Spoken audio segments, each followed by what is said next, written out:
It was a rainy Tuesday evening when Detective Laura Miles received an unusual call. The station had a man found wandering in the city park, disoriented and unable to speak more than a few words. No identification, no wallet, no phone, nothing. The man had no memory of who he was, where he came from, or even his own name. Laura arrived at the scene and examined him carefully. He looked ordinary, yet something about him was off.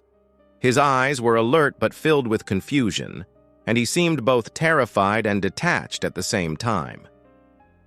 "Do you remember anything?" she asked gently. The man shook his head. "Nothing. Just darkness," he whispered. The police ran him through every identification check.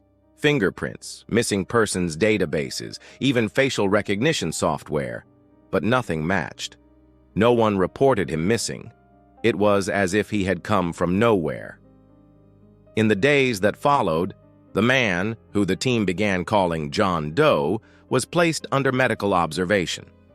Doctors confirmed he was physically healthy, but mentally he showed signs of amnesia unlike anything they had seen. Memories didn't come back, and attempts to stimulate recall with photographs, family stories, or personal belongings failed. Laura decided to take a personal interest. She started visiting John every day, talking to him about anything: books, movies, the city, even the weather. Slowly, tiny fragments began to appear. A fleeting image of a beach, the smell of pine trees, the taste of bitter chocolate. Yet they were fleeting and never fully formed. Each memory slipped through his mind like sand through fingers. One night, as Laura reviewed his case files, she noticed something strange. Certain details about John didn't just seem forgotten, they seemed impossible. His fingerprints had faint anomalies, patterns that didn't match the known human database. Some features of his face seemed slightly unusual, as if they had shifted ever so subtly since the last photograph. Laura started to consider the impossible. Could John Doe be someone or something from another world, a parallel reality? The thought seemed absurd, yet the more she looked, the more the evidence teased at this eerie possibility. Then came the day when John started speaking in fragments, words that were not English, nor any language the doctors recognized. Symbols, numbers, strange sequences of sounds. When Laura asked him where he came from, he whispered a single sentence: "Not here, not there, somewhere in between." Laura knew then that this case wasn't just about lost memory. It was about the limits of human understanding, about a man who might be existing between realities, a soul caught in the space between worlds. The police could do nothing, the doctors could do nothing, but Laura could not give up. She continued to visit him, trying to piece together the fragments, to understand the man who had no identity.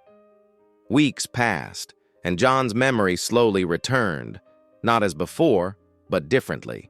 He remembered places that didn't exist on any map, people he claimed never existed in this world, and events that seemed impossible.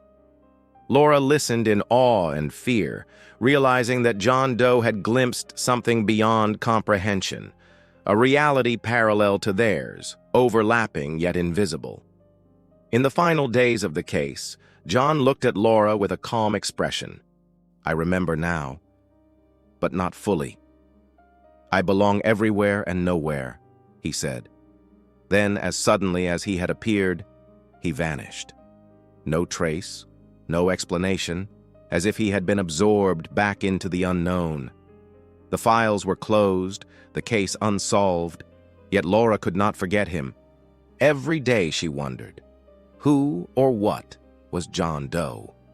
And what strange universe had he come from, only to leave a shadow behind in our reality? The city went on, oblivious, but in the quiet corners of her mind, Laura could still hear the echo of his words. Somewhere in between,